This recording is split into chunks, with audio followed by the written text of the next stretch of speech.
A las buenas nos de Dios, hermano. Hoy vamos a hablar de Gregorio Magno. Gregorio nació en Roma en el año 540, en el seno de una rica familia patricia romana. La gens Anicia, que se había convertido al cristianismo hacía mucho tiempo. Su bisabuelo era el Papa Félix III. También fue pariente suyo el Papa Agapito I. Y dos de sus tías paternas eran monjas. Sus padres, ambos venerados como santos, eran Gordiano y Silvia. Gregorio estaba destinado a una carrera secular y recibió una sólida formación intelectual. De joven se dedicó a la política y en 573 alcanzó el puesto de prefecto de Roma, la dignidad civil más grande a la que podía aspirarse. Pero inquieto sobre cómo compatibilizar las dificultades de la vida pública con su vocación religiosa, renunció pronto a este cargo y se hizo monje. Tras la muerte de su padre, en el 575, transformó su residencia familiar en el Monte Celio, en un monasterio bajo la advocación de San Andrés, en el lugar de Alza, hoy la iglesia de San Gregorio Magno. Trabajó con constancia por proclamar la regla benedicta y llegó a fundar 6 monasterios, aprovechando para ello las posesiones de su familia, tanto en Roma como en Sicilia.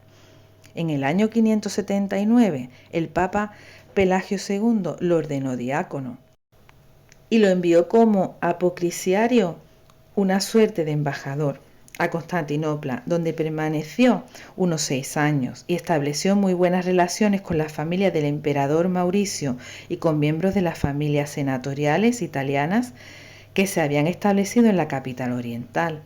En Constantinopla conoció a Leandro de Sevilla, el hermano del también doctor de la Iglesia Isidoro de Sevilla. Con Leandro mantuvo una constante correspondencia epistolar que se ha conservado. Durante esta estancia disputó con el patriarca Eutiquio de Constantinopla acerca de la cooperidad de la resurrección. Gregorio regresó a Roma en el 585 o 586 y se retiró nuevamente al monasterio. Luego solicitó permiso de ir a evangelizar en la isla de los anglosajones, pero al saber del pueblo de Roma de sus intenciones, se pidió al Papa que no lo dejara ir. Ocupó desde entonces el cargo de secretario de Pelagio II hasta la muerte de este víctima de peste en febrero del 590, tras la cual fue elegido por el clero y el pueblo para sucederle como pontífice. Su pontificado del 590 al 604. Al acceder al papado el 3 de septiembre del 590, Gregorio se vio obligado a enfrentar las áureas responsabilidades que pesaban sobre todo obispo del siglo VI, pues no pudieron contar con la ayuda bizantina efectiva.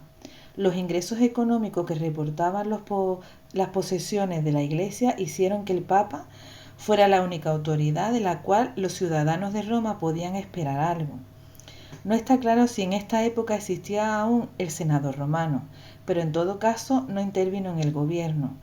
Y la correspondencia de Gregorio nunca menciona a las grandes familias senatorias emigradas a Constantinopla, desaparecidas o venidas a menos. Solo él poseía los recursos necesarios para asegurar la provisión de alimentos a la ciudad y distribuir limosna para socorrer a los pobres. Para esto empleó los vastos dominios administrados por la Iglesia y también escribió al pretor de Sicilia solicitándole el envío de grano y de bienes eclesiásticos. Intentó infructuosamente que las autoridades imperiales de Rávena repararan los acueductos de Roma, destruidos por el rey Ostrogodo Vitigis en el año 537. En el año 592 la ciudad fue atacada por el rey lombardo Agilulfo. En vano se esperó la ayuda imperial, ni siquiera los soldados griegos de la guarnición recibieron su paga. Fue Gregorio quien debió negociar con los lombardos, logrando que levantaran el asedio a cambio de un tributo anual de 500 libras de oro, probablemente entregadas por la Iglesia de Roma.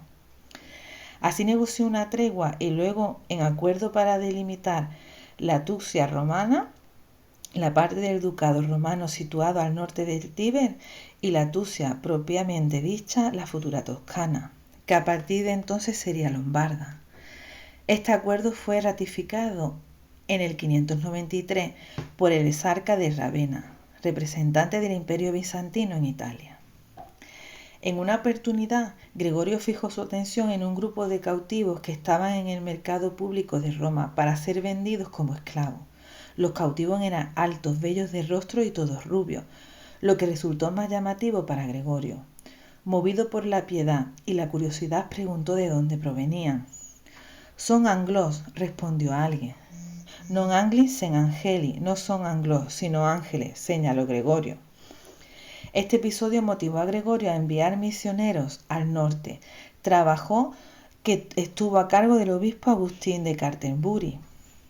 Cuando Agustín llegó a Inglaterra, escribió una carta a Gregorio preguntándole qué debía hacer con los santuarios paganos en donde se practicaban sacrificios humanos. La respuesta de Gregorio, preservada en el libro de Beda, fue: «No destruyan los santuarios, límpienlos», en referencia a los santuarios paganos debían ser rededicados a Dios. Gregorio trabó alianza con las órdenes monásticas y con los reyes de los francos en la confrontación con los ducados lombardos, adoptando la posición de un poder temporal separado del imperio. También organizó las tareas administrativas y litúrgicas eclesiásticas. Gregorio falleció el 12 de marzo del año 604. Su epitafio lo dominó cónsul de Dios. Fue declarado doctor de la Iglesia por Bonifacio VIII el 20 de septiembre de 1295, aunque el título ya aparecía hacia el 800. Es uno de los 4 grandes padres de la Iglesia occidental, junto con Jerónimo Estridón, Agustín Hipona y Ambrosio de Milán. Su santo se celebra el 3 de septiembre. Bueno, hermanos, creo que es muy interesante la historia que hemos contado de Gregorio Magno. Espero que os haya gustado. Bendiciones.